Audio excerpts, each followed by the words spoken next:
The committee will come to order. Today we're considering two important nominations. Robert Santos to be Director of the Census Bureau within the Department of Commerce, and Sheriff Ed Gonzalez to be Assistant Secretary for Immigration and Customs Enforcement, commonly referred to as the Director for ICE within the Department of Homeland Security.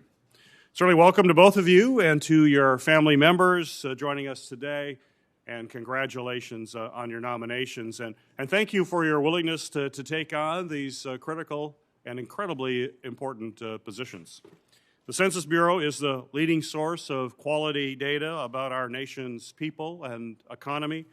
The Decennial Census and the Bureau's surveys are critical for helping communities, businesses, and people across our nation ensure that they have the resources and information that they need in order to thrive. Mr. Santos, if confirmed, you will lead the Bureau as it completes the 2020 census, plans for 2030, and administers the Bureau's critical demographic and economic surveys in a changing nation. I know that you understand the importance of the Census Bureau mission and the challenges that it faces. As an expert in statistical research and survey design who has worked extensively with the Bureau, you know that stakeholders rely on the Census Bureau to produce data that is both reliable and accurate. You also know that transparency and accountability are essential for building and maintaining trust in the Bureau and its data. I'm looking forward to hearing more about your background and your vision for the Census Bureau. Sheriff Gonzalez, if confirmed, you will lead an agency with a vast public safety mandate. In addition to immigration enforcement responsibilities, ICE contains DHS's principal investigative entity, Homeland Security Investigations, or HSI, which is charged with investigating transnational criminal activity that threatens the safety of our communities all across the United States. ICE's law enforcement professionals combat narcotics, smuggling, terrorist networks, human trafficking, financial crimes, and other threats to public safety. And as you know from your extensive law enforcement background, this is a vital and extraordinarily difficult task. ICE and its workforce face no shortage of both internal and external challenges. ICE has been without a Senate-confirmed director for 4.5 years. And this absence of stable leadership has made it even more difficult for ICE to effectively carry out its mission. ICE urgently needs a qualified, committed leader who will tackle the agency's challenges head-on. If confirmed, you will be responsible for rebuilding trust with ICE workforce, Congress, state, and local partners, as well as other stakeholders. This means supporting and improving what is working, but also recognizing and correcting what is not working. From our earlier conversation, I know that you understand and are prepared for this very difficult work ahead, and I greatly appreciate your commitment to both accountability and transparency. I look forward to hearing more about your qualifications and plans to lead this critical agency. We'll normally now turn it over to Senator Portman, who is my ranking member, but as we discussed before the hearing, we've got a lot of things happening simultaneously. We're all double booked. Senator Portman is very engaged, I know, in some of the budget negotiations. He will be joining us shortly, but we will, when he arrives, he'll be making a statement or putting one into the record. So now it is the practice of this committee to swear in witnesses. So if you will please stand and raise your right hand. Do you swear that the testimony you will give before this committee will be the truth, the whole truth, and nothing but the truth, so help you God? Please be seated.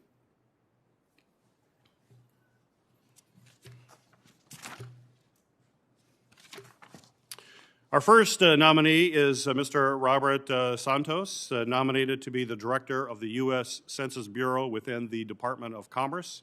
Mr. Santos is currently the Vice President and Chief Methodologist at the Urban Institute. He is a nationally recognized expert in survey sampling and survey design with over 40 years of experience in social science and policy research. After receiving his BA in mathematics from Trinity University in San Antonio and an MA in statistics from the University of Michigan, go Blue, Mr. Santos went on to hold several leadership roles, including Vice President of Statistics and Methodology at the University of Chicago's National Opinion Research Center, Director of Survey Operations at the University of Michigan, Survey Research Center, and partner and executive vice president at a Texas market research firm. Mr. Santos has also served as an expert advisor to the CDC and the Census Bureau. He currently serves as the elected president of the American Statistical Association, the leading professional organization for statisticians in the United States.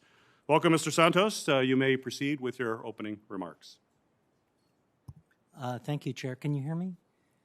Can you hear me? Yep. Yes. Okay. Thank you very much. I would like to first introduce my wife, Adela, and my son, Emilio, who are here in support. And I just want to say thank you for this opportunity to give an opening statement. And thank you, committee members, for those of you who are here, and I understand if you can't be. I will begin. It's an honor, and I'm humbled to appear before you today as the nominee for the Director of the Census Bureau. I'd like to thank the President and Secretary Raimondo for the trust they have placed in me with this this nomination. Born and raised in the barrios of my native San Antonio, I was fortunate to be in a Mexican-American family whose parents secured civil servant jobs at Kelly Air Force Base. I was privileged to be educated by the Irish nuns at Little Flower Elementary School, and I was taught to be a responsible adult by the brothers at Holy Cross High School. The values instilled in me at these schools are foundational to my leadership. I'm a member of a Gold Star family. My brother Rene died in Vietnam in 1969 when I was a high school freshman. His death furnished the Section 8 deferment that I did not seek, and a pain that endures to this day. With this sacrifice to our country, I was free to attend San Antonio College, Trinity University, and then the University of Michigan to follow my dual passions of statistics and helping people.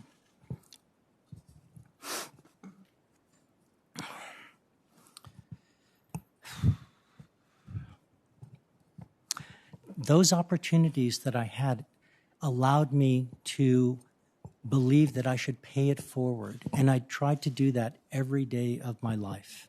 And if confirmed, it will be time to serve my country. I wouldn't be here today without the enduring support of my family. At age 18, I married my wife, Adela, and we've now been married 48 years. She's my most important source of support, counsel, and love. Our two children, Emilio and Clarissa, always support me and are constant sources of comfort and pride. And my two granddaughters, 9-year-old Renee and 3-year-old Layla, brighten my heart incessantly. My wife and I take great pride in having cared for them the last half of 2020 during the COVID pandemic, while my daughter finished nursing school in Arkansas and her husband, Chris, was deployed overseas with the Air Force. Now, I'm eager to serve as Census Bureau Director because I care deeply about this country and believe I can give back to a nation that has given so much to me. I understand the importance of data quality and the Census Bureau's role in providing data that nurtures our democracy, informs our people, and promotes our great economy. You see, Census Bureau data help weave us together to form a more perfect union. Although this is a political appointment, I am no politician. I'm a scientist, executive-level manager, a researcher, and a longtime supporter of the Census Bureau. In a 40-year career, I've held leadership positions in academic, nonprofit, and commercial research firms. I've conducted research for most federal agencies across many policy areas. I've held membership in scientific advisory committees from Census Bureau to CDC to national academies and others. I'm current president of the American Statistical Association, the world's largest association of statisticians. I was recently president of the American Association for Public Opinion Research. I've had the distinct honor of receiving the highest lifetime achievement awards from both organizations. I believe this body of work and recognition positions me well to lead the Bureau if confirmed. The Census Bureau needs a director who understands the critical role of providing quality data to our country. Society is in the midst of a technological renaissance, and the Census Bureau should leverage technological advances and innovate to create efficiency and effectiveness. If confirmed, I can set priorities and directions in this area. The Bureau also needs more transparency and independence to build public trust as it continues planning for the 2030 Decennial Census and completes delivering the 2020 Census products. Career staff at the Census Bureau need recognition for the exceptional scientists that they are. The director must nurture a staff that has endured a tumultuous 2020. And finally, the director should cultivate lines of communication with stakeholders and with Congress. In closing, I'm incredibly grateful and humbled by the support I've received from the scientific community, my colleagues, my friends, and my family. If confirmed, I pledge to serve with humility, honor, and integrity. Thank you, and I look forward to your questions. Thank you, Mr. Santos. Our next nominee is Sheriff Ed Gonzalez, nominated to be the Assistant Secretary for Immigration and Customs Enforcement at the Department of Homeland Security, more commonly referred to as the Director of ICE. Mr. Gonzalez currently serves as the Sheriff of Harris County, Texas. It's the largest sheriff's office in the state of Texas and the third largest nationally. He began his law enforcement career as a civilian employee in the Houston Police Department, where he later became a police officer and rose to the rank of sergeant. He served on the elite hostage negotiation team and was assigned to the homicide division as an investigator. After serving 18 years with the Houston Police Department, Sheriff Gonzalez retired in 2009 to serve 3 terms on the Houston City Council. He was elected by his peers in 2010 to serve as Vice Mayor Pro Tem, helping to manage the workforce of the city of Houston. As Sheriff of Harris County and as a City Council member, Gonzalez has spearheaded innovative efforts to expand social services in order to reduce arrest, divert crime, and improve public safety. Welcome, Sheriff Gonzalez. You may proceed with your opening remarks. Chairman Peters, Ranking Member Portman, distinguished members of this committee, I am honored to appear before you to discuss my nomination to lead U.S. Immigration and Customs Enforcement, ICE. I want to thank President Biden for nominating me, Secretary Mayorkas for his confidence in me, and this committee for considering my nomination. I also want to express my love and gratitude to my parents, both hardworking children of immigrants. My father was a self-taught welder. He never finished school or learned how to read and write. He made up for it by outworking his competition. And he raised me to value education and hard work as the keys to achieving the American dream. My mother owned a modest beauty salon where she showed me the power of community, service to others, personal responsibility, and strong relationships. My parents taught me to love our country, not only for the land of opportunity that it is today, but also for what it aspires to be. My wife, Dr. Melissa Gonzalez, is a lifelong educator and administrator in academia. Her love and support have been my foundation throughout my career, and together we have built a family that includes our smart, strong, and talented daughters. America has shown the world that it's not only possible to survive, but thrive as a nation that welcomes those seeking a new home and a better life through hard, honest work.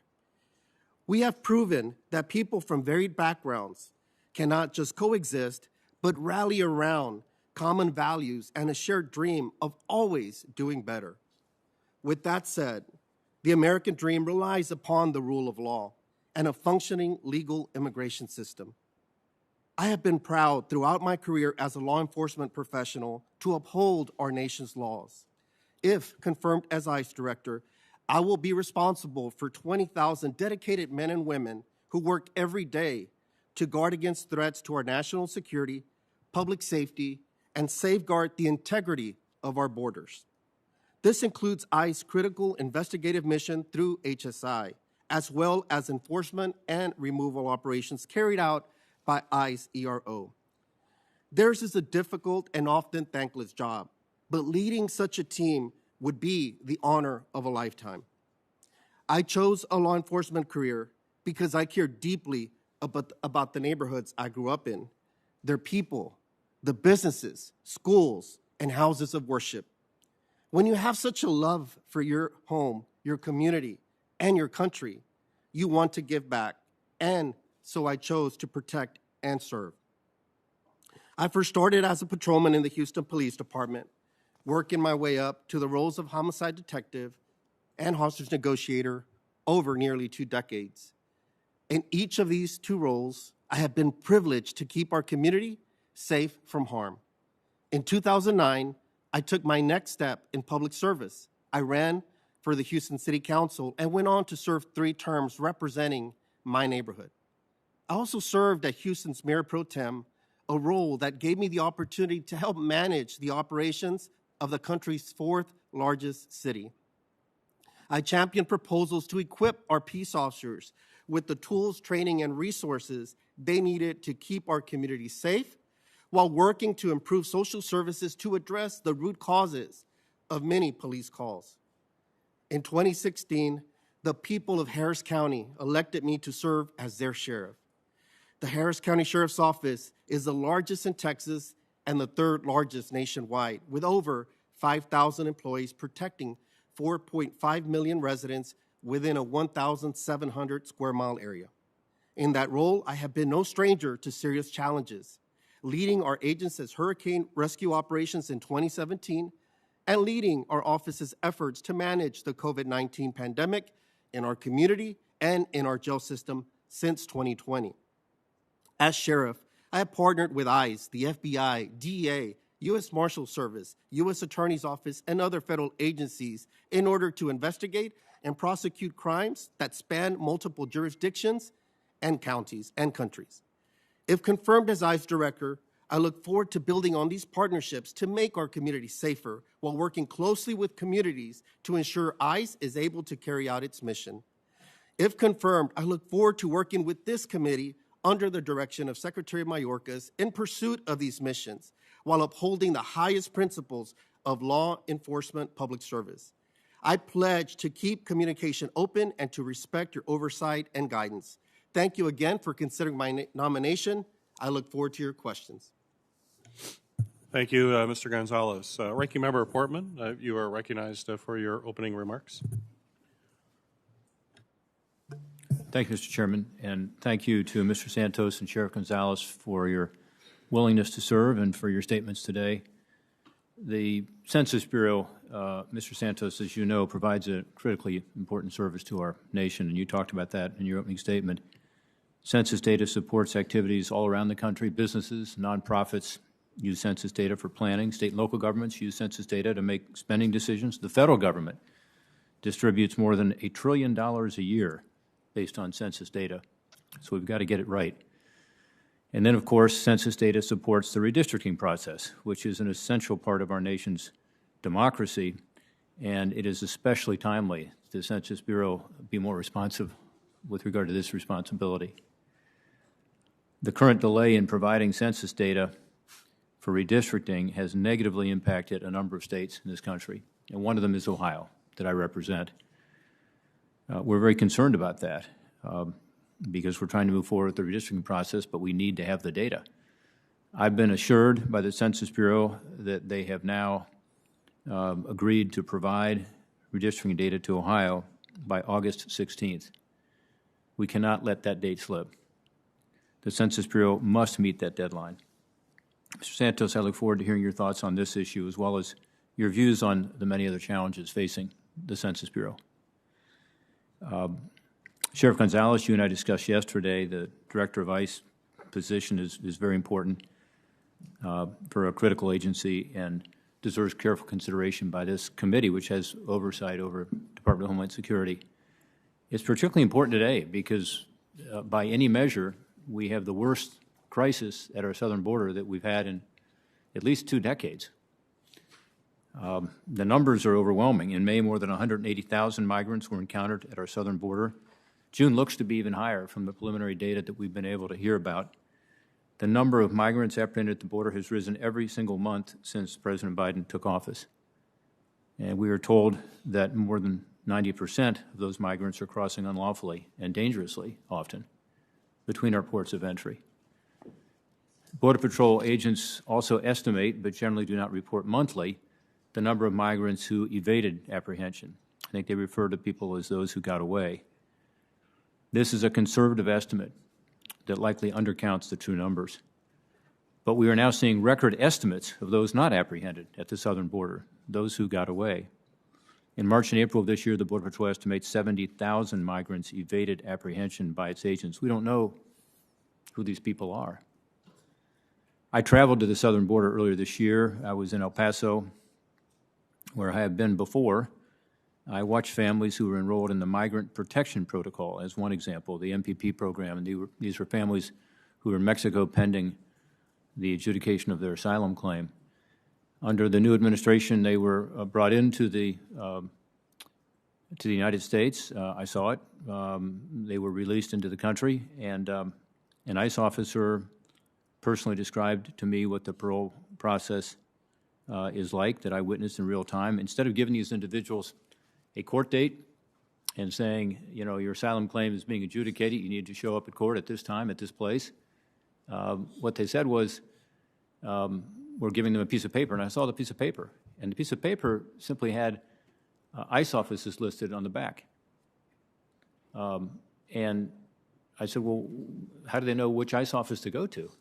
And the answer was, we don't know where they're going, and we're not suggesting where they go or certainly telling them where they go. They can go wherever they want in the United States, and we're just giving them these offices so that when they end up where they end up, they'll hopefully have an ICE office near them that they can go to.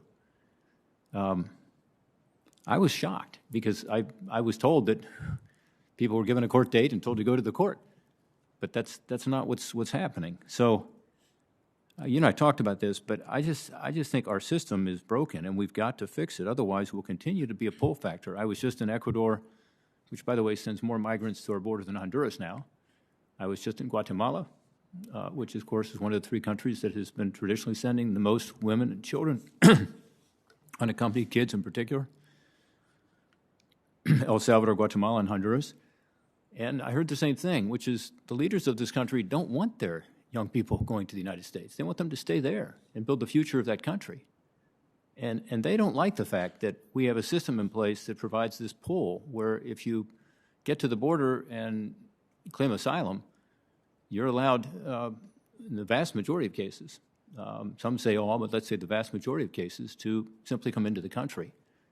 And if this is the protocol where you say you don't even have to show up for a court date because we're not even giving you one, we're not even telling you where to go, I just don't understand how the system's going to work. In 2019, we had a surge, and it was largely unaccompanied kids, as you recall, because you were on the border, and I know you understand this issue very well. But I'm told that ICE has returned virtually none of those unaccompanied kids, none of them. They're all still here.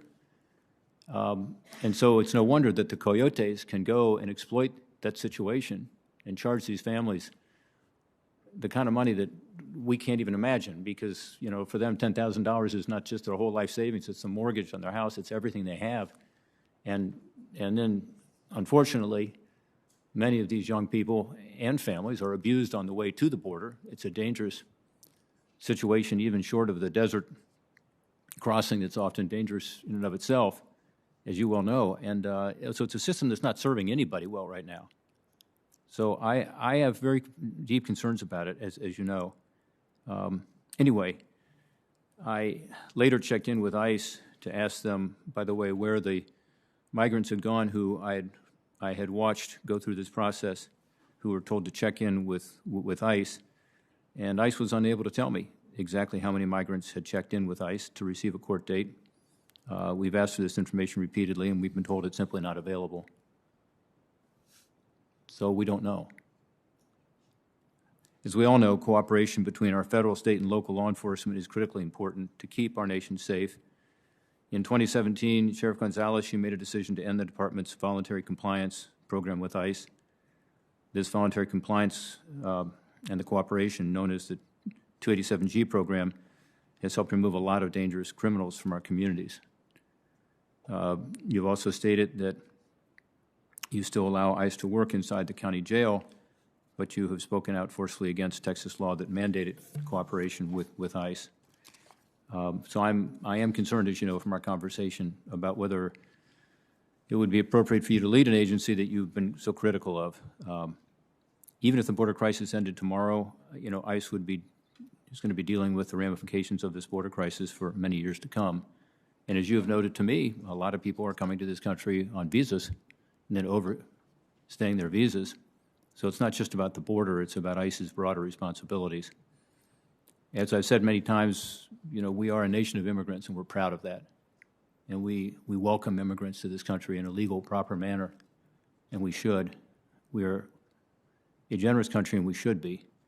But we also have to have immigration laws that are clear, enforceable, and allow people to come here legally, properly, and in a humane way. Our committee looks forward to hearing from both of you, and thank you for, again, your willingness to serve. Thank you, Ranking Member Portman. There are three questions the committee asks of every nominee. I'm going to ask each of you to respond briefly with just a yes or no. We'll start with Mr. Santos and then Mr. Gonzalez. First, is there anything you are aware of in your background that might present a conflict of interest with the duties of the office to which you have been nominated? No. No.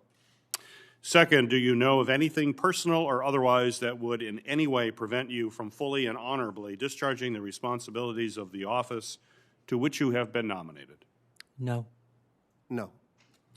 Lastly, do you agree without reservation to comply with any request or summons to appear and testify before any duly constituted committee of Congress if you are confirmed? Yes. Yes. Great, thank you. Sheriff Gonzalez, if confirmed, you will lead a workforce that has suffered from low morale for several years now. More than 20,000 men and women serve throughout ICE, including many who face incredibly dangerous situations as they work each and every day to keep us all safe. Can you briefly discuss your experience involved in improving the morale as to a law enforcement leader through your extensive career in that capacity, and how you plan to engage the ICE workforce if confirmed? Thank you, Mr. Chairman. I have experience in working with large workforces. First, in my role as a city council member and mayor pro tem, we're working alongside the mayor. We oversaw a workforce of more than 20,000 municipal employees in the city of Houston. Now, in my role as Harris County Sheriff, I work with 5,000 outstanding men and women that operate one of the largest jail systems in the country, as well as complex law enforcement operations, including a maritime unit, security in and around the Port of Houston, as well as investigative functions as well. I've always tried to approach any role coming in and working closely with the workforce. I think it's important to make sure that we're working collaboratively. I'm an inclusive leader. I believe in two-way communication. At times, we've been able to engage with our workforce to try to make sure that we're making some decisions that are popular with them, that may improve their work conditions. I care deeply for the team members that work with me. I commonly use that phrase, team member. And so I would use that experience, if confirmed, to be ICE director, to come in, listen, to try to understand the work, understand what's working and where we could make things better. I'm a big believer in continuous improvement, and the morale of the ICE workforce is critical to making sure we successfully accomplish its mission. Thank you. Mr. Santos, the Census Bureau and its workforce have faced many challenges, as you're well aware, in recent years, but particularly in 2020, including planning and executing for significant adjustments to the decennial census operations in light of the COVID-19 pandemic, but also as a result of attempted political influence in the census operations. If confirmed, how do you plan to engage with and support the Census Bureau's career workforce and ensure that it's expertise that drives the Bureau's decision-making? Thank you for that question, Senator. I highly value the career staff at the Census Bureau. They represent some of the best scientists in the country, some of the best operations people, and I understand the tumult that they underwent through operationalizing the 2020 census and responding to that. Many of them ended up working 7 days a week, possibly 80-hour weekdays. It's been harrowing, and these staff deserve to be recognized for the job that they did and rewarded for it. So I believe that there are things that can be done to understand the depth of stress that they have undergone through listening sessions, through other types of things, and then proceed to craft, with lessons learned from COVID, a better work environment for them. There are morale issues. We know that. Morale is a symptom. It's not the root cause of a problem. I would like to work with the census career staff and the staff themselves to understand what are the root causes of job satisfaction and job dissatisfaction. What can we do? There's typically the standard, we can give bonuses and raises and such, and that's very good, and that can be leveraged. But the benefit of those types of rewards really wears off quite quickly. It's more rewarding to provide individuals an opportunity to find an additional research path, or given COVID and the way that folks have learned how to actually work better at home, provide flexibility in terms of work at home, remote work, and things of that sort. So I would have and work with senior census career staff to avail ourselves of a variety of personnel tools, work with HR to develop some packages and some approaches that, number one, understand the root cause of morale issues, and secondly, find ways to support folks for the long term so that they grow in their careers, they are satisfied, and they benefit the country as we want them to. Thank you. Sheriff Gonzalez, as you know, ICE's law enforcement mission is extremely broad. And one critical piece of that is dealing with human trafficking. In fact, ICE's Homeland Security Investigations, or HSI, is responsible for overseeing a wide effort within DHS to combat human trafficking. So my question to you is, can you tell us about your experience in this area and how you would approach HSI's work to combat human trafficking in this country? Yes, Chairman. I do have vast experience in investigating human trafficking matters, human trafficking crimes. First, obviously, as a patrolman and later as an investigator, working many of these complex investigations over the years. I have direct experience of how these cases or these criminal networks operate, having arrested many throughout the years. In my role as City Council, as Chair of the Public Safety and Homeland Security, I worked very closely with then Mayor Anise Parker as we launched her first ever office dealing with human trafficking, and we elected a wonderful leader, Minal Patel Davis, that's still in place today, to really help formulate a plan for the City of Houston that was very holistic and really considered a lot of the interrelated factors. That's been a success, and that office remains today. Now, as Harris County Sheriff, we're often seen as a hub for human trafficking. So we place a lot of importance on this, making sure that we're working with the NGOs, that we're working with other law enforcement partners, both local, state, and federal as well, making sure that our enforcement action is not focused on the survivors, but instead on those that seek to take advantage of others. And so we work very closely, also collaboratively as well. We work on task forces with both the local police department, which is HPD, as well as with our district attorney's office with what's referred to as Project 180. And so we work very closely in a number of different angles to be able to tackle this issue. We know it's very complex. It has, these investigations take a long time, but we work very hard to try to dismantle this in our Houston area and region. We also work collaboratively when we do have a major scale event for which Houston is known to make sure that we're also raising awareness in our communities as well. We've also worked closely with hotel operators to make sure that we're educating and raising awareness how many times individuals could be manipulated and what are some of the signs to see. And so we've led a very successful effort, and also commend the men and women of ICE, HSI, that have had great success in this area throughout the years. And I look forward to joining their efforts, learning what's being done and how we can continue to advance their work and use my experience to continue to seek continuous improvement in the area of human trafficking that is critically important, and we must put a stop to it. Thank you, Mr. Gonzalez. Chair recognizes Senator Johnson for your questions. Thank you, Mr. Chairman. Mr. Gonzalez, it's July 15th, and we don't even know what the June apprehension numbers are from DHS, from CBP. It's a little disappointing.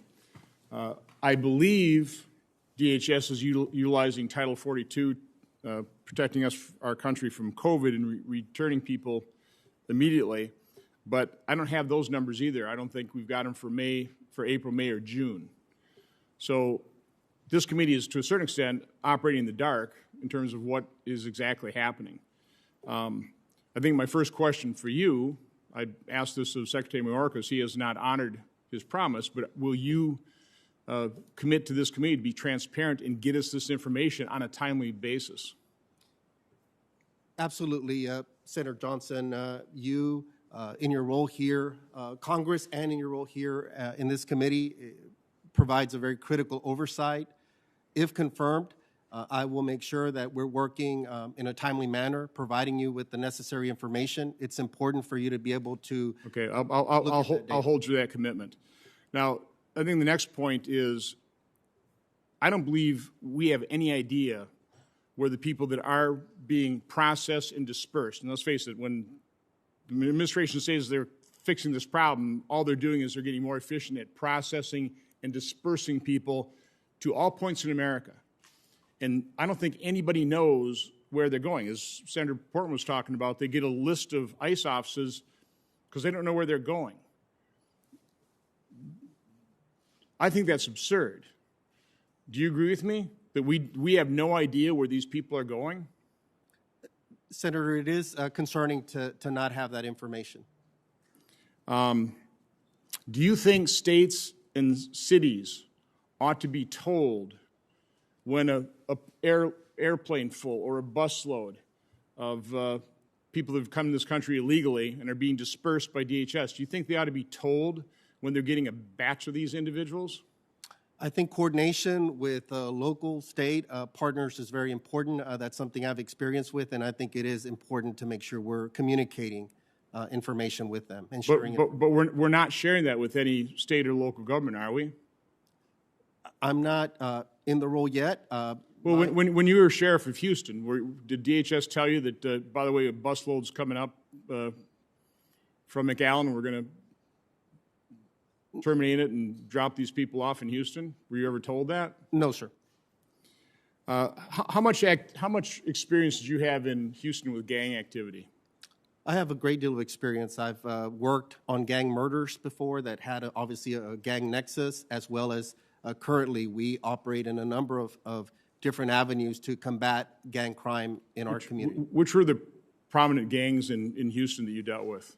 We have some of the local ones like Tango Blast. It's known, the Bloods, the Crips, Southwest Cholos, MS-13. We have a variety, just like many other jurisdictions. So under my chairmanship, we held a hearing on MS-13, and it was chilling, to say the least, the brutality of that gang.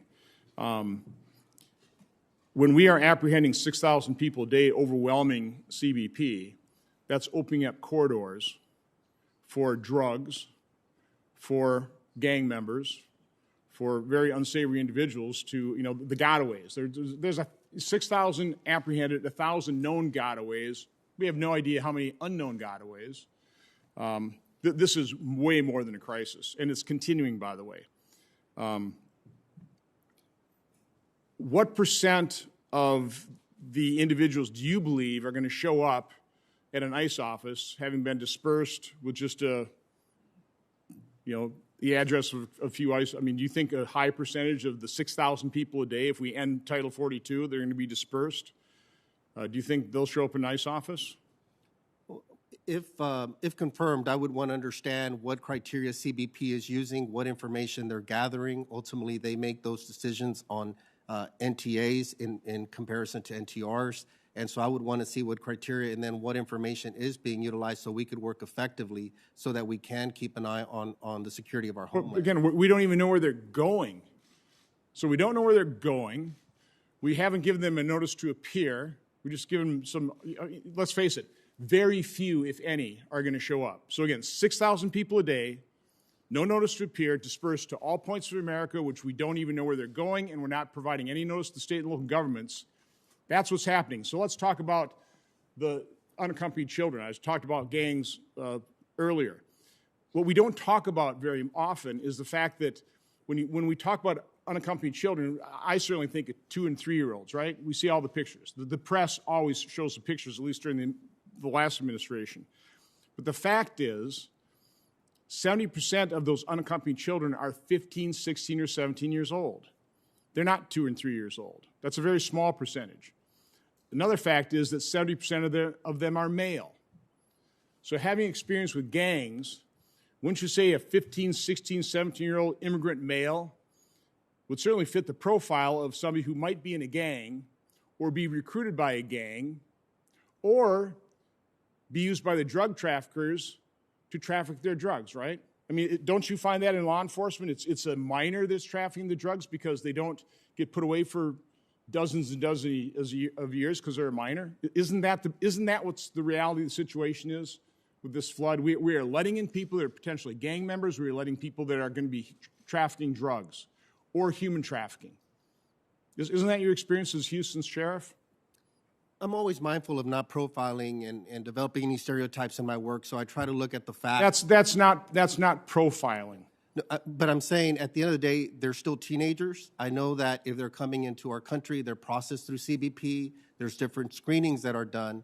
And at the end of the day, they're still teens. And I think that HSI is a preeminent law enforcement agency when it comes to investigating how criminal networks are manipulating the immigration system to take advantage of these individuals. And I think it's important that we use our resources to combat and dismantle those criminal networks. Mr. Gonzalez, you are engaging the same state of denial of reality that is happening under this administration with DHS and Secretary Mayorkas. And if you're denying the problem, we have no chance of fixing it whatsoever. This is a crisis that's not being addressed. It's a tragedy for this nation. Thank you, Mr. Chairman. Thank you, Senator Johnson. Chair recognizes Senator Hawley for your questions.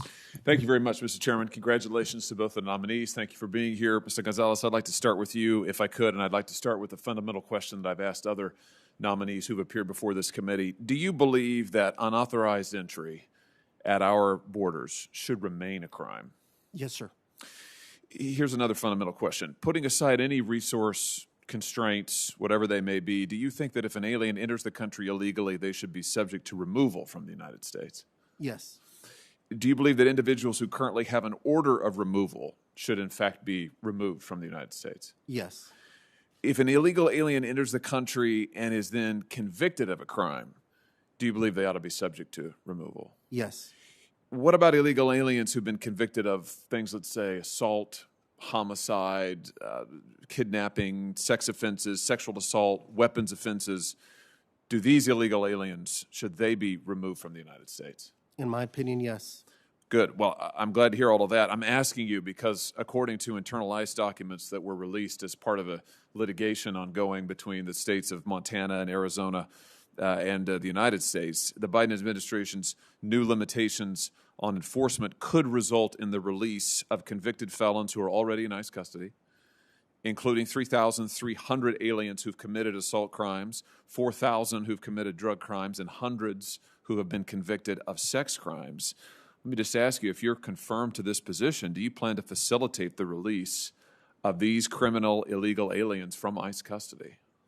Senator, in my view, the current guidance that is being offered would make those a priority. I think those are public safety priorities, and so I would make sure that we're working in accordance with that guidance that does permit for the removal of those individuals as a public safety threat. Well, what the documents show, I mean, again, according to the lawsuit, the documents obtained as part of the lawsuit, is that under the current guidance, these aliens who are currently in ICE custody could well be released. What you're telling me here today, I'm asking you if you'll facilitate the release. I think you're saying no to me, but I just want to be sure about it. Are you saying no, that you will not facilitate the release of aliens who've committed assault crimes, drug crimes, sex crimes? Is that a no? Can you repeat the question? Yeah, will you facilitate the release of aliens who've committed sex crimes, assault crimes, other violent crimes?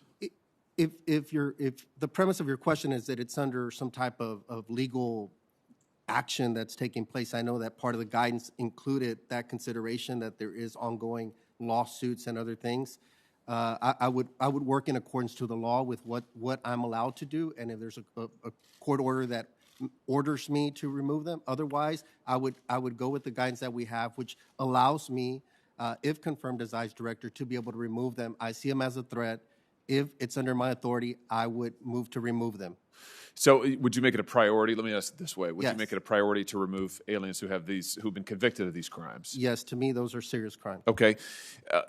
Would you agree with me that criminal illegal aliens who have, by definition, committed these crimes that we've been talking about, if they're released back into our communities, they are, at least some of them, are likely to be recidivists and to commit other crimes? I mean, I'm sure you've seen this in your own experience as sheriff. Would you agree with that premise? Yes. And therefore, it's important to remove them and actually make sure that they are not released to the public. Do you agree with that? Yes, public safety is always my North Star. Okay, with regard to the administration's recent decision to effectively end deportation of those aliens who entered illegally prior to November 1st, 2020, isn't this just a free pass for those who have entered, who arrived here over 6 months ago? I mean, I don't understand this. Give me your view. I mean, this sounds like a free pass to me.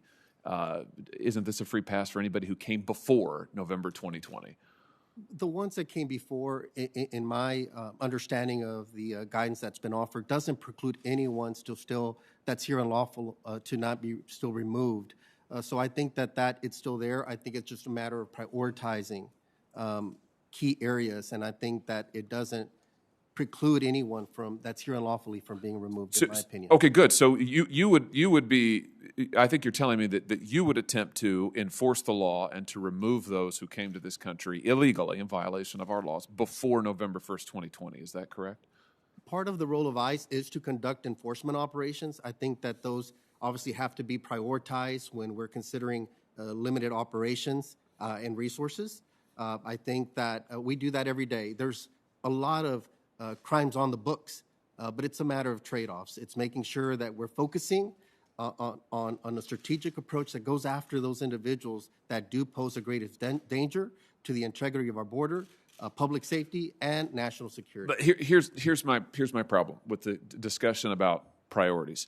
Since this administration has come to office, the number of ICE arrests has plunged. It has plunged. The Trump administration, I think, arrested over 6,000 people. 6,000 arrests per month on average in the final months of the last presidency. There were 10,000 a month before the pandemic. So far, this is according to the Washington Post, by the way, so these are public numbers. So far in this administration, ICE officers have made about 2,500 arrests during the Biden presidency. Now, that's a dramatic drop in difference. It sounds to me like what's being prioritized is not the husbanding of resources. What's being prioritized is not arresting criminals and not arresting people who are here illegally. What I'd like to get from you is a commitment that you will vigorously enforce our laws that are on the books and will make ICE's mission to do so a priority. Can you give me that commitment? Yes, sir. I am familiar with the article To me, the one data point, in my experience, I would like to see more data to see what other factors may have played into that to better understand the numbers. It is concerning. So I would make sure then again that if we're being strategic and we're prioritizing properly, that we could go after those individuals that pose the greatest threat to our communities. I think that's reasonable and appropriate, but we would be aggressive in going after them. Let me ask you this. Do you agree with ICE's current policy of requiring ICE officers to receive pre-approval from senior leadership before they make a lawful arrest? I think that under the priorities that are listed, they do not require any kind of approvals. I think it's laid out that they could still use their own discretion on those. And others, it doesn't preclude them from taking action, but they would have to work in concert with the regional directors, the field directors, to make sure that it falls in accordance with the priorities and that they've looked at other criteria. Well, with due respect, I mean, working in coordination with before you take action sounds like pre-approval to me. I mean, do deputies in the Harris County Sheriff's Office need pre-approval from you before making lawful arrests? No, sir. This is my last question, Mr. Chairman.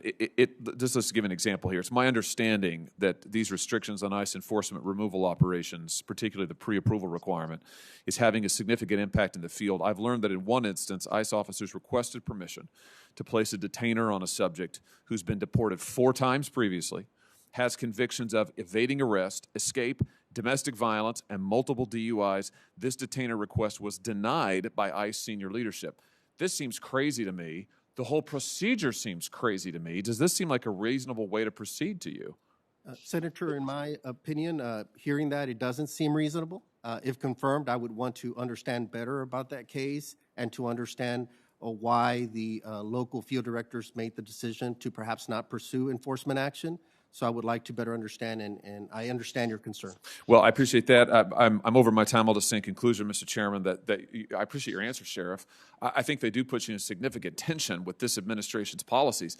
I'm personally fine with that. I hope that you'll go and enforce the law vigorously.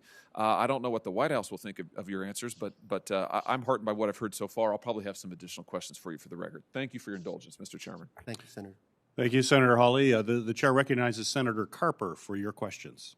Thanks, Mr. Chairman. I want to thank Mr. Santos for his willingness to share, serve in the role of Director of U.S. Census Bureau, and the willingness of Sheriff Gonzalez to serve as the head of ICE.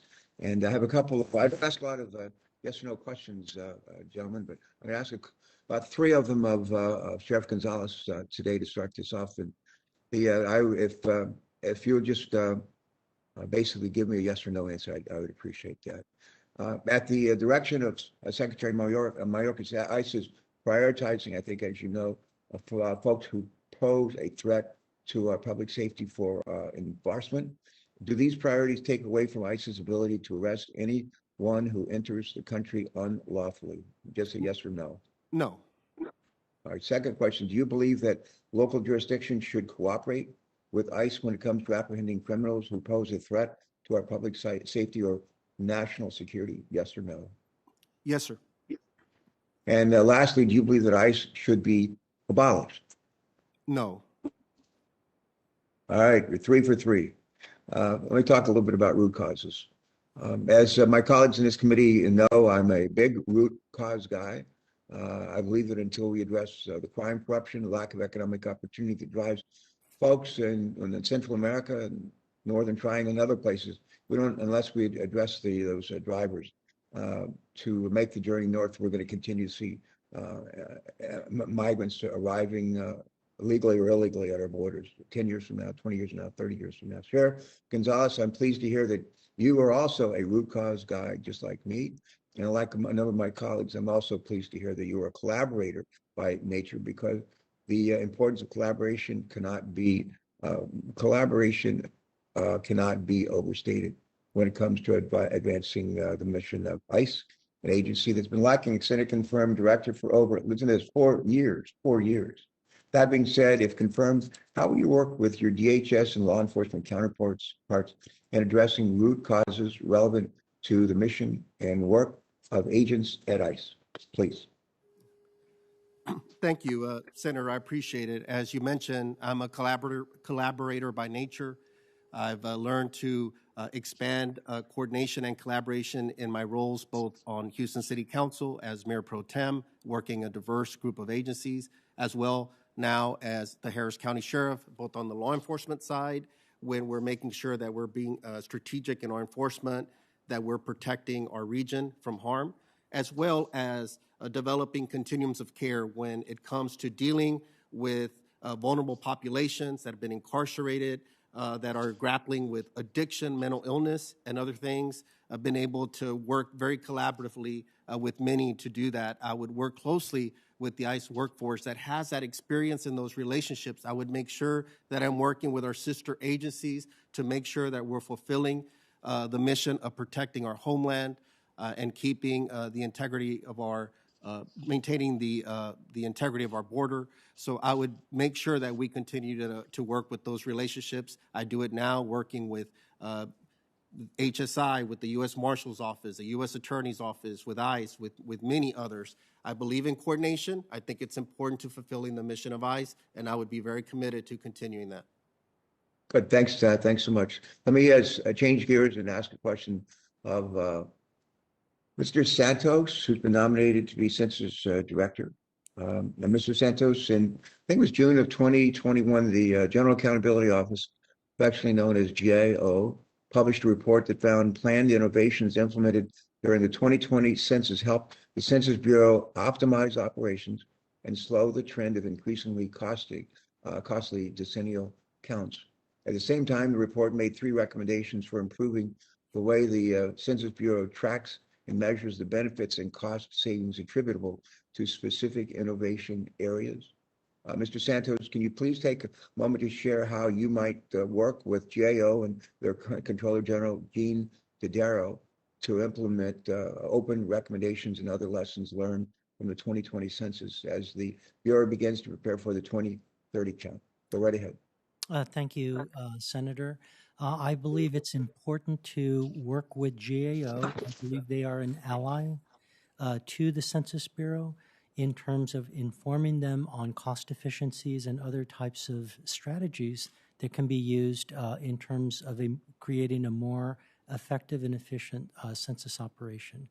I also believe that GAO represents one of a number of stakeholders that can and should be consulted in order to get their ideas, their innovations that they offer, in order to consider for the upcoming 2030 census. I understand that, and I would feel, if confirmed, that as director, there is an obligation to carefully consider and respond to GAO suggestions on innovation and other types of activities like this. I know that the Census Bureau has, as I've said before, an incredibly talented staff, career staff, and they have been working on innovations. I expect to, if confirmed, work with them to understand the direction that they are currently taking with regard to innovations, and the GAO response will be part of that. Okay, great. Thanks, thanks very much for that response. Question back for Sheriff Gonzalez. Sheriff Gonzalez, can you take this with respect to leadership? I like to say that leadership's single most important ingredient in the success of almost any kind of organization on our planet. Absolutely critical in government and federal government especially. Sheriff Gonzalez, could you take a moment to share with us how your nearly 2 decades of experience in law enforcement has prepared you to take on the role of ICE Director after years of vacancies at that agency? Thank you, Senator. I'm very proud of my background. I've worked extremely hard. I'm a very hard worker. I have a strong work ethic. My heart's in the right place. I'm an effective, proven leader that's been able to effectively lead and manage large workforces. I've been able to dismantle drug and crime networks. I've personally worked complex investigations where I've had to go and tell a mother that their son or daughter was killed as a result of gun violence. I've led and oversaw our law enforcement response in our county to an unprecedented event when it was up to her with regards to Hurricane Harvey. I've been battle tested. I've been on the ground. I know how to lead at a high level and effectively lead a large workforce. I've also never forgotten the importance of those frontline team members are out there doing the heavy lifting each day. So I know how to lead. I know how to be effective. I'm a good listener. I'm a good collaborator. I'm a good steward of taxpayers' resources. I've done it effectively leading a large budget of over $570 million in my years as sheriff, and helping have a hand with the city's budget of nearly $5 billion as well. So I've been proven an effective leader. I'm battle tested. I know how to get done. I also understand when it comes to law enforcement that we could be firm on crime, we could be firm on enforcement, but we don't have to lose our compassion and humanity as well. So I try to be a leader that approaches things from a thoughtful manner that looks for results. Great comments. Thank you for those, and thanks again for your willingness to serve. Thank you. Thank you, Senator Carper. Ranking Member Portman, you're recognized for your questions. Thank you, Mr. Chairman, and thanks for allowing me to defer so some of my colleagues could get their questions in. Ohio, Mr. Santos is working on redistricting, as you know, incredibly important. I mean, there are people who are thinking of running for office, but they don't know what the districts look like because we can't get the data from the Census Bureau. And it's been a disaster in Ohio, and I'm sure other states feel the same. We have a commission now, and that commission has a deadline of maps being due for the legislative districts on September 1st, and then from congressional districts, the maps plans are due on September 30th. And with no other options, I supported Attorney General Yost's lawsuit against the Census Bureau to get the data, because without the data, we can't draw the lines. And again, literally, people don't know what districts to run in. Constituents don't know what district they're going to be in. And the lawsuit ended up with the Bureau agreeing to provide this data by August 16th. Now, remember, I said September 1st is a deadline, so August 16th is not much time to put together the plan, and that date cannot slip. Can I ask you today, if you are confirmed, will you commit today to ensuring that that deadline is met, that we have no further delay in getting the Census Bureau data? Thank you for that question, Senator. I very much sympathize with the concerns of the state of Ohio in advancing democracy with redistricting. I understand the urgency. I also understand the importance of having accurate information in order to make the critical decisions that drive our democracy. I also understand the timeliness. Timeliness is an element of data quality that it has only relatively recently been recognized as something that's crucial and that we need to take into account when we're developing data products. So I am with you in terms of wanting to produce data by the dates that have been committed to. I have full confidence in the Census Bureau, the career staff, the excellent data processors. Mr. Santos, so let me cut to the chase, if I could, with apologies for interrupting you. I agree with everything you said, but I need a commitment. Will you commit to meeting the August 16th date? That's what I'm asking. Yes or no? I will commit to trying to meet it as much as possible. I do not have the information right now to know where the Census Bureau is. Well, it's a court-ordered deadline, and if we don't have it, we can't do the redistricting. So I wish you would just commit today to adhering to this deadline. I mean, that's the least I think that you should be able to do as a nominee for a bureau that has not provided the data needed for us to, as you say, be sure our democracy can move forward by having redistricting on a timely basis. So I'm disappointed you can't commit to it, but I'll leave it there unless you'd like to commit to it. August 16th, that's all I'm asking. I am confident that the Census Bureau will produce it by August 16th. But you won't make a commitment to getting it done. I do not have the information to make a commitment, and it would be irresponsible. I've just given you the information, which is it's court-ordered, and the agreement is to do it on that date. That is absolutely correct, and I totally understand that. Okay.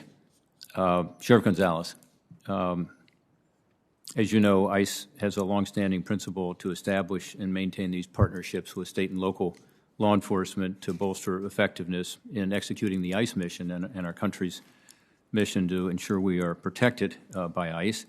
One of these programs is called the 287G program, which allows trained local law enforcement to partner with ICE to cooperate on removing dangerous criminals from the United States. As Harris County Sheriff, why did you terminate the 287G agreement with ICE in 2017? Thank you, Ranking Member Portman. For me, I made a thoughtful decision. I considered a number of different factors.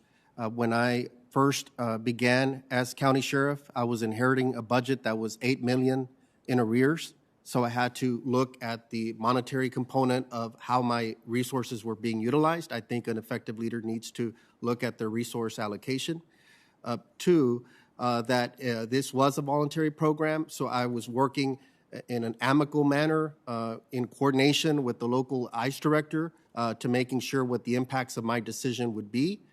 And I had to consider, obviously, the local realities as well, and the importance of local law enforcement also working with a diverse immigrant community.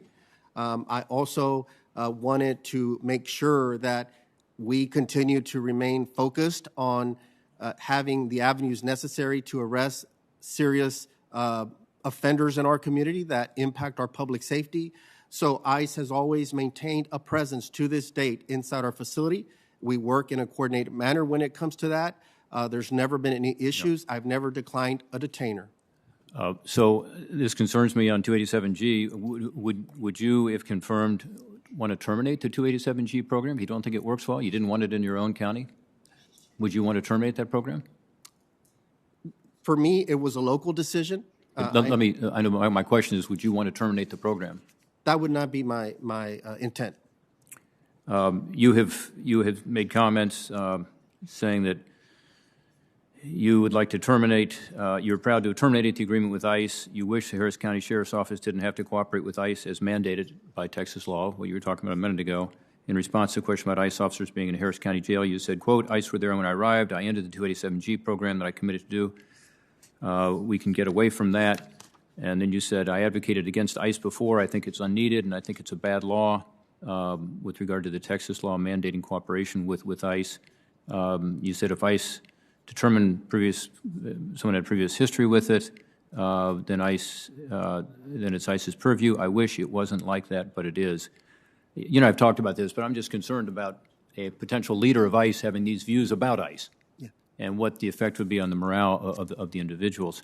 Do you stand by those statements today, or do you wish that ICE, the organization you are seeking to lead, would receive cooperation from local law enforcement?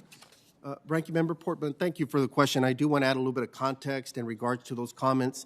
That was with regards to a state law, and I believe in local control, and that was being mandated by the state legislature as a mandate on local law enforcement. And I felt that as a elected leader in my county, I best understand the reality on the ground, my area of responsibility, and the experience of working with local communities.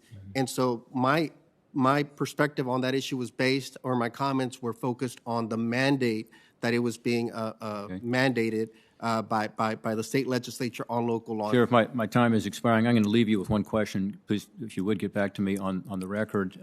We don't have time, unfortunately, to get into this in detail, but the arrest records, want to know what your view is on that. When the executive order was issued on inauguration day by President Biden saying no deportations for 100 days, no longer an emergency at the border, we saw a huge drop in ICE arrests.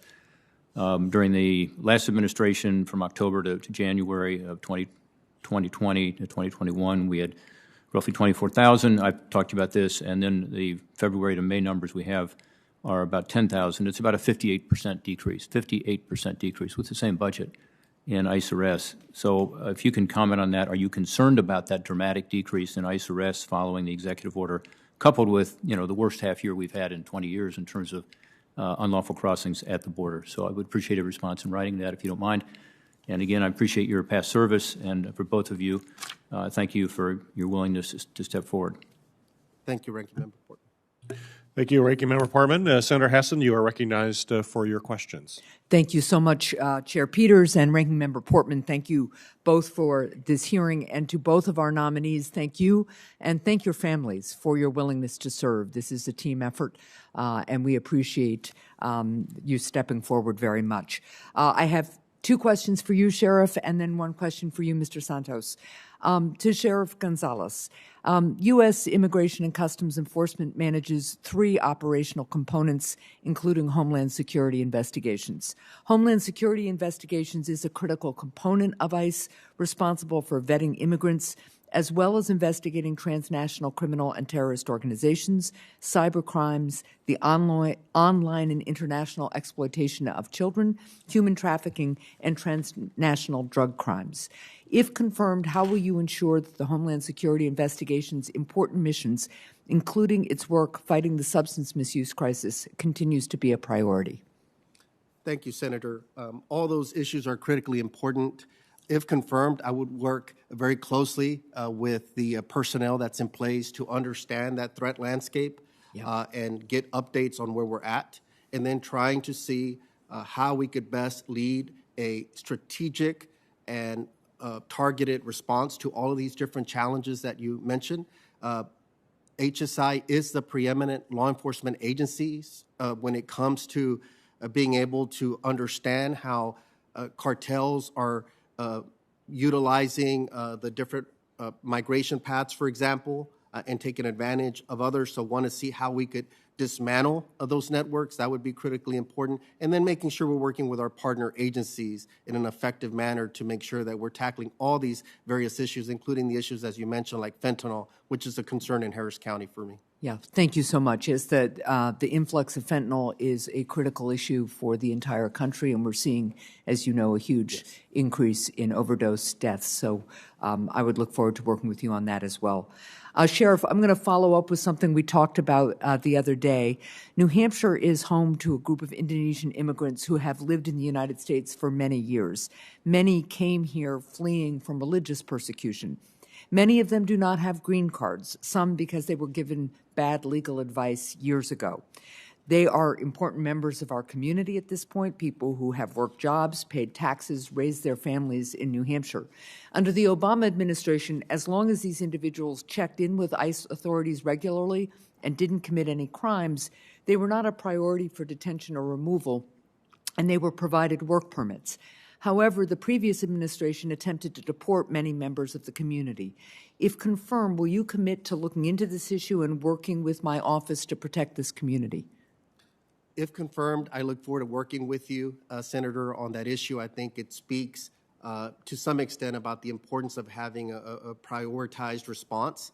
That not every situation is the same, and that we need some guidance on this. And I think that that's where the prioritization and other factors that may be available would more than happy to work with you on that. I appreciate that very much, and I look forward to doing that. To Mr. Santos, each Congress, the Government Accountability Office, or GAO, issues its high-risk list, which identifies and helps resolve weaknesses in critical federal programs that are at particular risk for mismanagement or waste of taxpayer dollars. One of the critical programs highlighted on this year's high-risk list is the Decennial Census, which provides, as we've all talked about, critical data to determine congressional representation and to inform the federal government about how best to allocate its resources. Despite the conclusion of the 2020 census just months ago, GAO already anticipates that the next decennial census will face management challenges such as meeting goals and deadlines for testing new data collection technology, recruiting and dispatching thousands of census workers, and evaluating the accuracy of the collected data in a timely way. If confirmed, sir, how will you work to mitigate these management challenges? Thank you for that question, Senator. I will work with the Census Bureau staff who has been eagerly and earnestly planning the 2030 census. I understand but have not been briefed on the plans of further incorporating technology, leveraging the lessons learned from the 2020, which was an extraordinary census in almost any sense of the word because of the pandemic. And it was because it was also, the 2020 census was also the first fully digitized operation. There are a lot of quality indicators that can give clues about efficiencies that heretofore had not been available. So it's critical to take a look at those, to analyze those, and incorporate that. And I can, in my role as director, if confirmed, prioritize those particular areas of research so that we can reveal the nuggets of insights that allow us to create more effective operations. Well, thank you for that. And what I would look forward to doing is staying in communication about the challenges that have been identified, what you believe you can glean from this research and new data, so that we can improve management, but also an ongoing conversation with Congress so that we are preparing to have as an effective and efficient next census as is possible. Thank you. I would very much like to do that. Thank you, Senator. Thank you very much. Mr. Chair, I yield the remainder of my time. Thank you, Senator Hassan. Senator Scott has agreed to temporarily postpone his questions so that Senator Rosen can ask her questions, who I know has another meeting to get to right away. So, Senator Rosen, you are recognized. Well, thank you, Senator Scott. I really appreciate that. I owe you one there. Thank you, Chairman Peters, Ranking Member Portman. I also want to thank Sheriff Gonzalez and Mr. Santos for being here today. I really enjoyed speaking with both of you earlier this week. And I know that Senator Peters has brought this up, but I want to build on this a little bit. Sheriff Gonzalez, of course, I appreciated the chance to discuss how it's been increasingly challenging for ICE to recruit and retain qualified, responsible agents over the last few years. I know you agree that it's important to maintain high standards for ICE personnel and screen recruits appropriately during the hiring process to reduce the chance of corruption and misconduct, of course, which have plagued the agency in the past. You know, in Nevada last year, we saw a worst case scenario when reporting revealed that a core civic employee at the company's Southern Nevada Detention Center was actively participating in a neo-Nazi website, expressing interest in starting a white supremacist group as well. This is absolutely unacceptable, particularly for an agency that works disproportionately with the underrepresented minority and vulnerable undocumented communities. So going forward, how will you ensure that ICE properly screens for individuals who embrace white supremacy or frankly, other dangerous ideologies? And what are your plans to conduct a human capital needs assessment to identify those needed improvements in both recruiting and retention? Thank you, Senator. I think obviously maintaining a workforce that has the highest integrity is always critical to make sure that we're maintaining public trust. This is something that I work with on a regular basis, leading a backgrounds and recruiting operation within the Harris County Sheriff's Office, as well as my previous work when we were trying to attract talent to the city of Houston in my role on city government. This is something that we're always working. In fact, I met recently with my team to see how we could do better with our screening protocols, making sure that we're onboarding the right leaders into our agency. I know across the board nationally that many law enforcement agencies are also grappling with this, not only the initial onboarding, but further check-ins throughout their career to make sure that things somehow aren't getting gone sideways in some way or no longer fit the mission of the agency when it comes to a team member's behavior. And so this is something that I would commit to understanding more and working with you to work with you through those concerns if confirmed to be the director. Appreciate that. And I want to move on too to talk a little bit about your the ICE's contracting practices, because last year we all heard about a frankly shocking, and the criminal medical procedures performed on women without their consent at the Irwin County Detention Center in Georgia that LaSalle Corrections managed. So I was relieved to hear earlier this year that the Irwin County Detention Center would be closing. Of course, we've heard similar serious complaint about the health and safety of detainees at other facilities owned and operated by private companies. So if confirmed, what policy changes are you considering or would you consider regarding ICE's contracting practices, particularly in the realm of with respect to the health and safety practices for detainees. Thank you, Senator.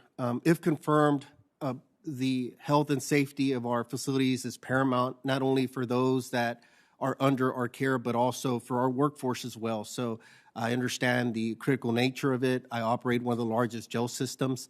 It comes with many challenges, so I'm quite attuned to those challenges and working with a team to work through those challenges. I also understand the complexity of working with a very detailed oversight body when it comes to the review and inspections of our jail facilities. I understand that under ICE, they own and operate directly 5 facilities, but there are other facilities that where there are contracts in place. In total, ICE operates with, I believe, 4 different sets of standards, so it's very complex operating and overseeing a system that big. So I would want to understand what oversight and safeguards are in place to make sure that there are certain standards that are being met. We had experience, or I had experience in this early on in times when we've had to outsource temporarily into other facilities, private facilities. It's a practice that generally I'm not in favor of. We're currently not outsourcing any inmates in our facility. So this is something that I would want to make sure, and that's sometimes my concern with private facility is understanding the oversight of that and making sure we're holding folks accountable to maintaining those high standards. So this is an area of concern. I've heard stories of some of the inhumane treatment, and that would not be in alignment with the vision that I would have for ICE if confirmed. So I would commit to make sure that we're reviewing that very closely, Senator. Thank you. I want to quickly, in the minute I have left, to turn to Mr. Santos and talk a little bit about breaking down the language barriers. I mentioned before in this committee, I do applaud the Bureau for providing resources, materials, in 59 non-English languages, but the census questionnaire itself was only available in 12 non-English languages. It excluded a large number of our South and Southeast Asian languages spoken by our AAPI communities, not just in Nevada, but all across the country. My office has also heard that seniors and other underrepresented populations had trouble completing the census questionnaire due to a lack of broadband access and technological literacy. Which was really a particular problem because we did experience postal delays last year, and of course there were a lot of fears around that as well. So Mr. Santos, how are you going to address some of the broadband technological issues, the language issues? How do you intend to minimize those if confirmed? Well, thank you for that question, Senator. I believe that all voices need to be heard when it comes to a decennial census, as well as the massive survey programs and data collection programs, which are the other part of the census that Bureau that folks don't often recognize because they are incredibly important to our economy and understanding our people. In terms of getting to individuals of different languages, it's important to tailor designs. To tailor approaches, to understand the situations that people are in. Often it's not enough to simply translate a form and pass it on. There are issues of cultural relevance. What is the reading level of the populations that we're going after?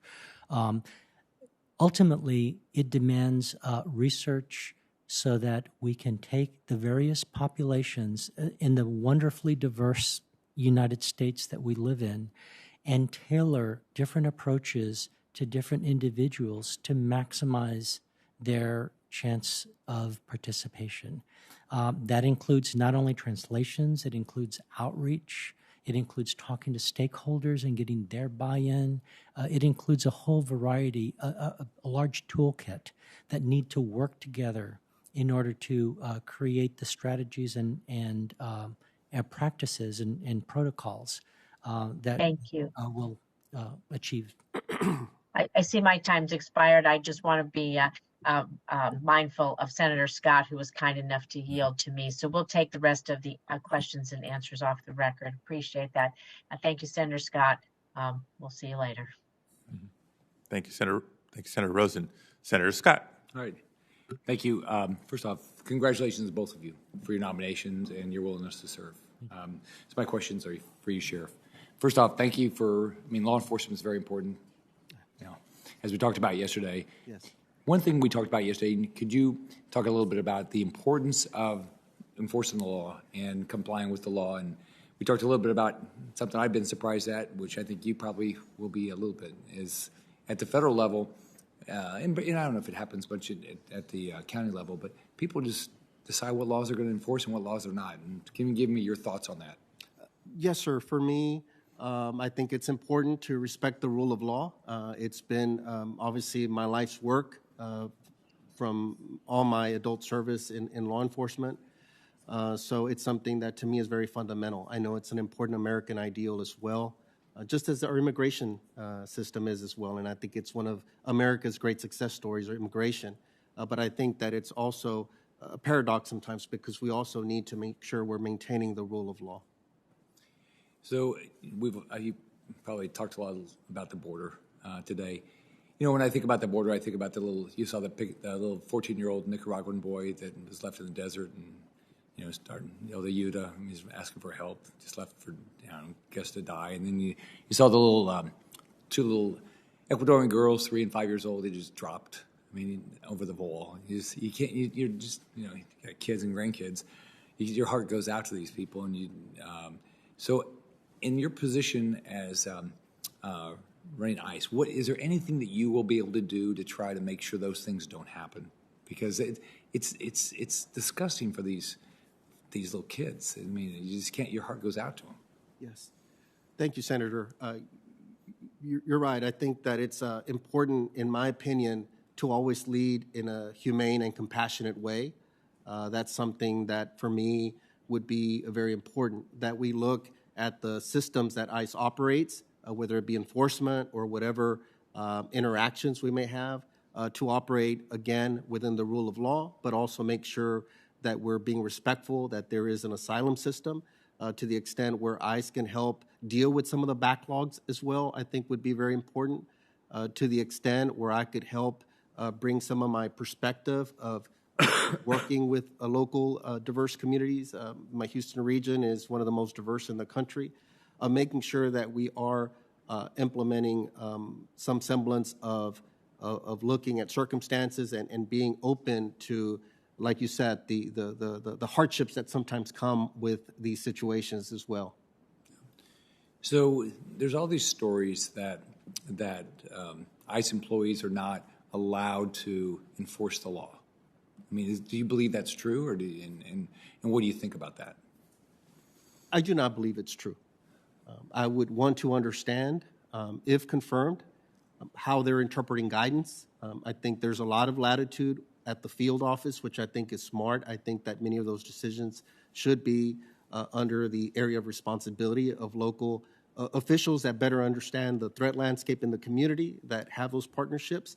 So I would want to understand, again, in my reviewing of the guidance that's been offered, I think that there's ample latitude for us to be effective and get the job done. It doesn't preclude anyone from being, obviously, a focus of enforcement if it meets the priority areas.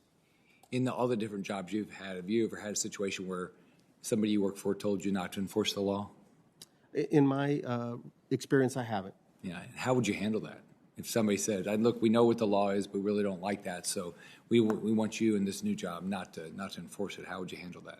I understand that it's concerning. I know that in the past there's been priorities that have been given to ICE in the past and in previous ICE administrations as well. And my understanding is at the time they weren't universally popular. I think it's important to understand within the confines of our work, limited resources, making sure that we're being effective in our enforcement. And so I would want to also understand the quality of arrest, make sure, though, that we're listening to the ICE workforce. It's my understanding that that's what Secretary Mayorkas is doing now, is engaging with the ICE workforce and other sister agencies to make sure that he's getting a full understanding of concerns and other things. And I hope that that informs his thoughts on this matter.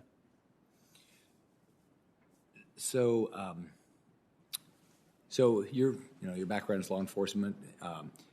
How important is it for local law enforcement to work with ICE? And what do you believe you're going to be able to create a relationship where law enforcement will want to work with ICE going forward? Absolutely, yes, sir. I do see many possibilities. I think we could move forward in a positive direction. I've talked to many counterparts across the nation. I think it's important to understand some of the successes and also where we could do better. And if confirmed, I would want to see how we could be a better partner to fulfill the mission and making sure that I believe in working coordination. I don't think one agency can work alone. We have to depend on others. And I think that it's important that there always be a good coordination, especially with local law enforcement for deconflicting purposes and other reasons as well to maintain our public safety. So assuming you get confirmed and you're there for 2 years, what would you define success? For me, if confirmed, I would welcome the opportunity and consider it an opportunity of a lifetime to be able to work with the men and women of ICE. I would like to see where we've become a strategic agency, a preeminent law enforcement agency that works effectively, that is prioritized, because I think that it's a reality of managing. I would want to make sure that we're looking at more expansive data sets. I've heard some data that is often given, but I would like to see to make sure that we're leading an effective agency that is an enforcement agency that both respects the rule of law, that protects my North Star is always public safety. Did we keep our community safe when it comes to these issues? But two, did we create an agency that also engages with the community? Are we engaging with the community better? I think that the work of ICE can be hard to understand, and it's important for us to be engaging with the community. Those would be successes for me. Thanks, Sheriff. Thank you, Senator. Thank you, Senator. Thank you. My opportunity now to ask some questions before calling upon the next senator. My first is for Sheriff Gonzalez. Good morning. Under the Trump administration, there were reports of ICE agents falsely claiming to be police and concealing their true identities to persuade community members to open their doors and allow agents into their homes without judicial warrants. This was found to be a violation of the Fourth Amendment in a class action lawsuit brought last spring in California. In addition, ICE has used unmarked vehicles to pull over people in areas heavily used by farm workers, for example, to increase the number of community arrests, even though they are not authorized to stop people in this manner. So, Sheriff, as someone who's worked in local law enforcement, it's great perspective to bring here. Do you believe ICE officers impersonating local police officers helps or harms public safety?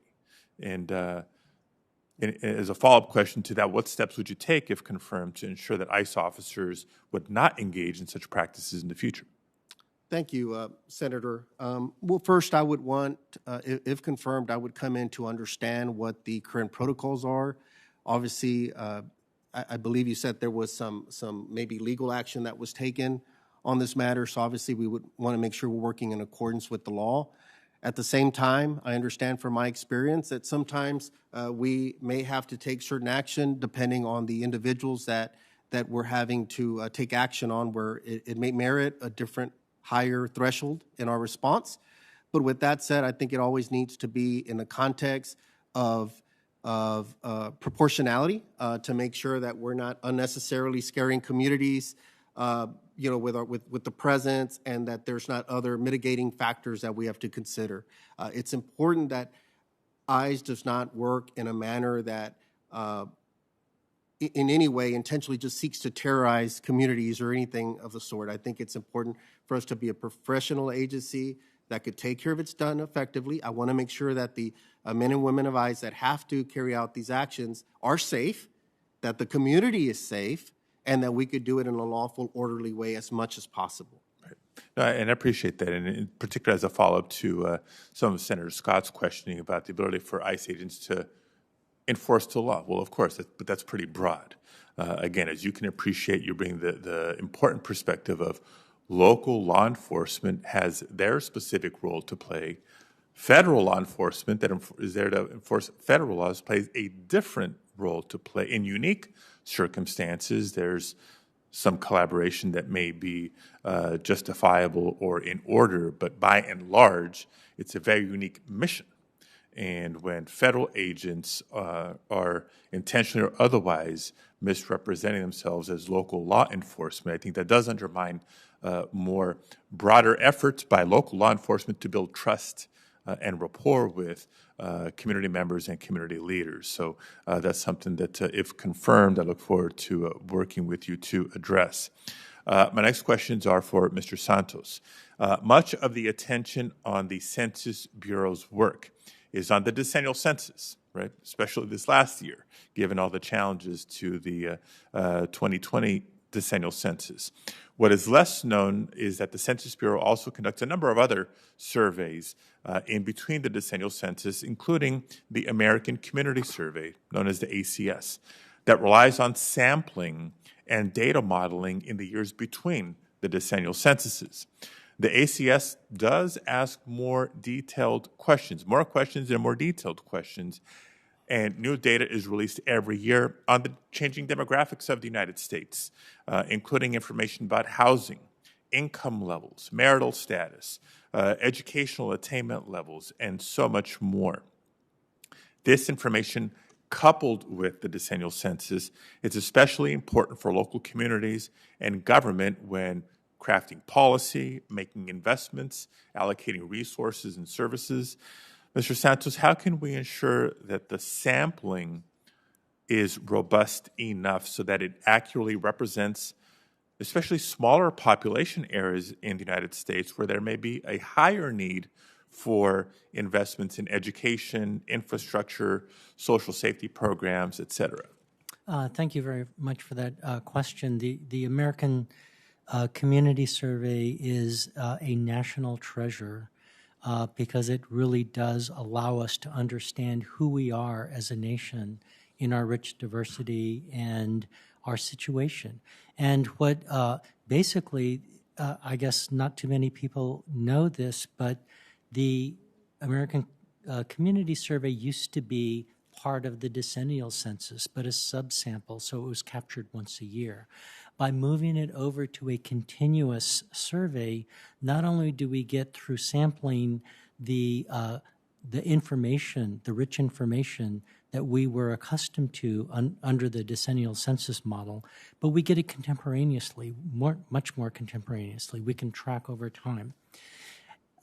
As part of the design, the statistical sample design of the American Community Survey, there are oversamples, there are deliberate overrepresentations of rural areas, of small towns, etc., that are sprinkled throughout the decade so that we can capture that information accurately and reflect it for the benefit of the public.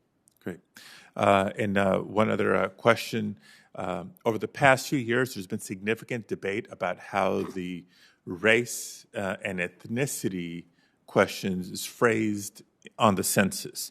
Many experts claim that those of Hispanic origin are not accurately being counted due to their mixed race status. The census currently asks if an individual is of Hispanic, Latino, or Spanish origin.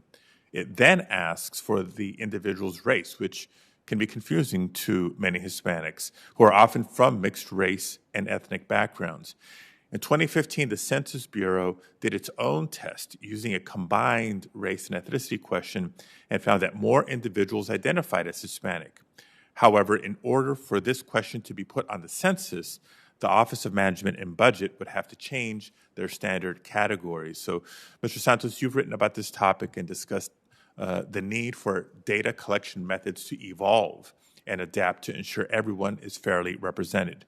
Can you briefly, I know our time is up, but can you briefly tell us how you'll work with OMB to try to establish a combined race and ethnic question for the 2030 census? Yes, I can fully commit to working with OMB on this to the extent that it's possible to use a single race ethnicity question. I would be in favor of that.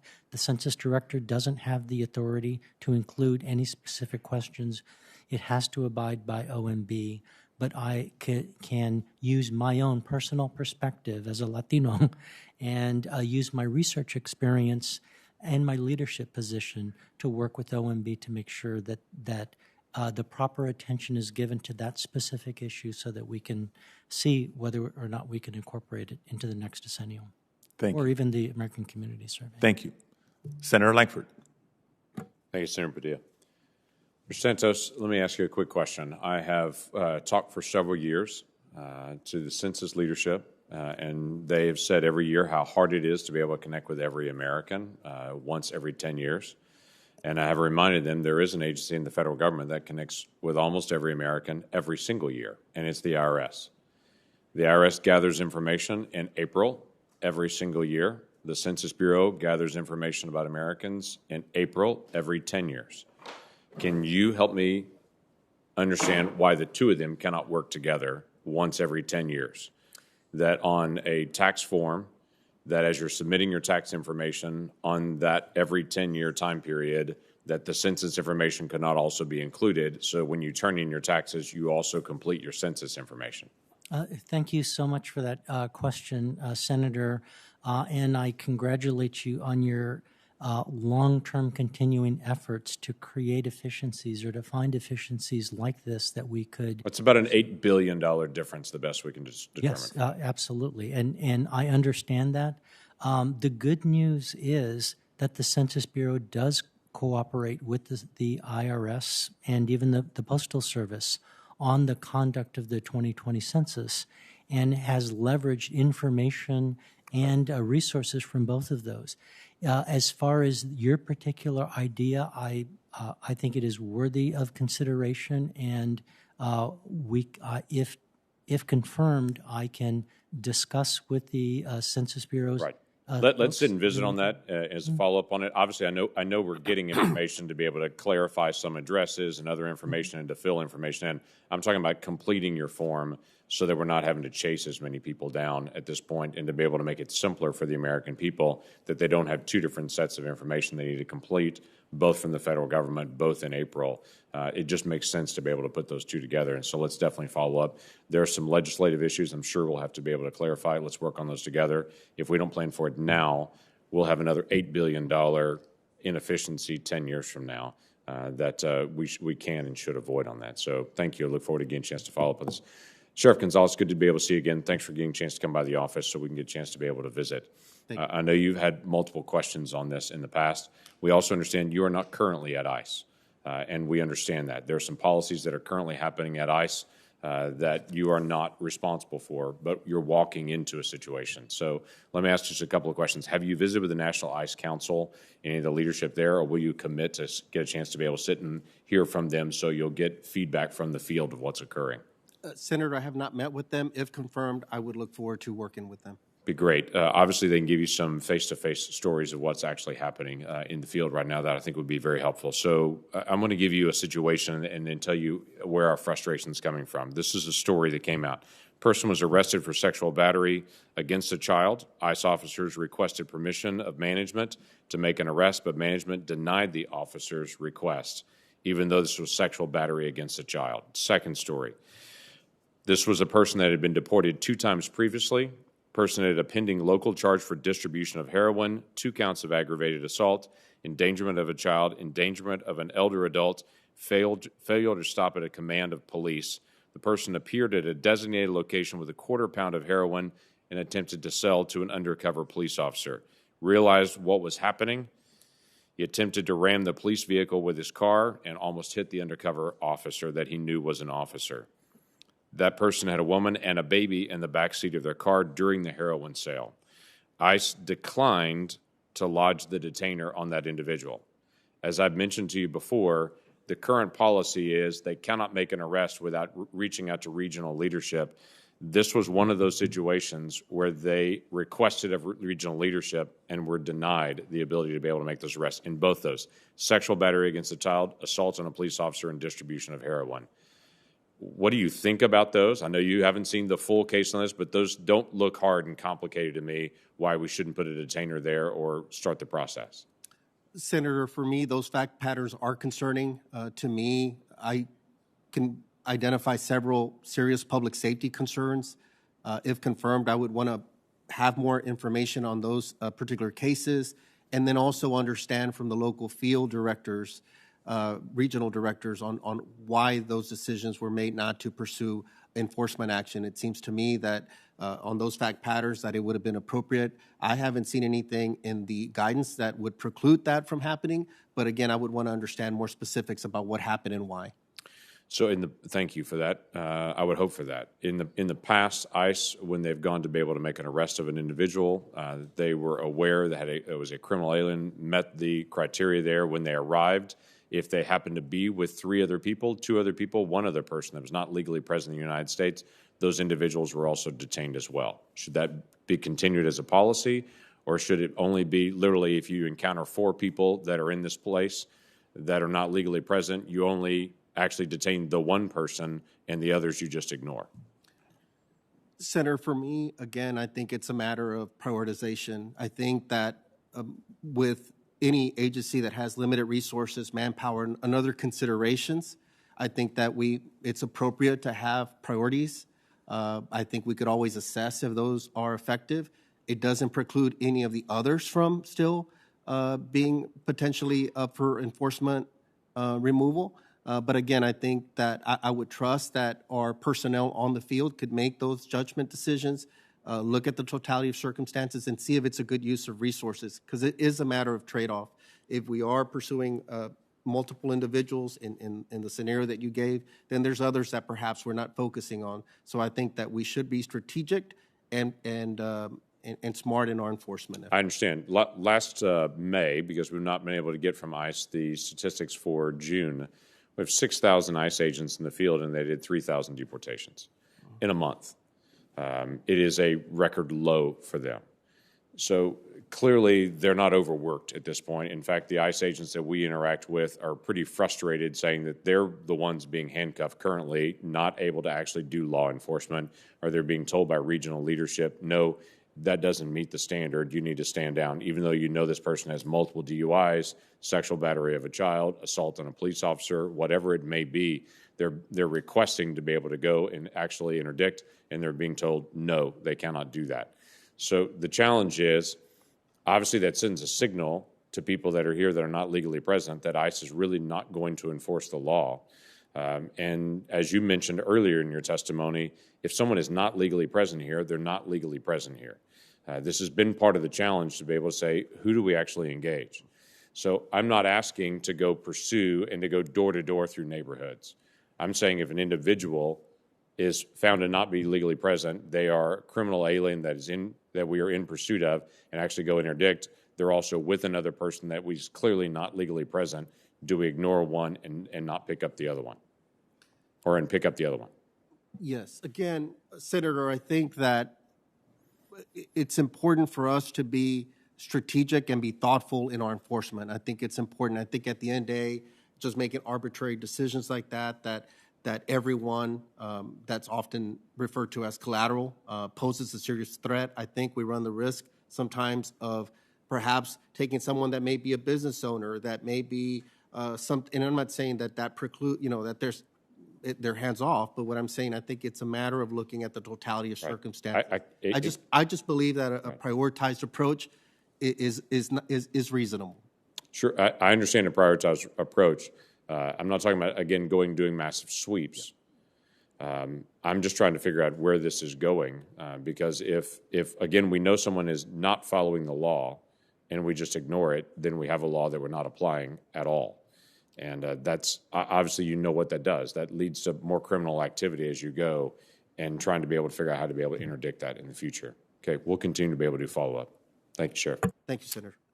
Thank you, Senator Langford. Well, Mr. Santos, Mr. Gonzalez, again, I'd like to congratulate you on your nomination for these incredibly important positions, and also to thank you for your willingness to take on these roles. These are both challenging roles, and we expect the men and women who serve in this capacity to do work for the entire country. So we appreciate your willingness to do that. For the record, both nominees have made financial disclosures and provided responses to biographical and pre-hearing questions submitted by this committee. Without objection, this information will be made part of the hearing record with the exception of the financial data, which is on file and available for public inspection in the committee offices. The hearing record will remain open till 12 p.m. tomorrow, July 16th, for the submission of statements and questions for the record. And with that, this hearing is now adjourned.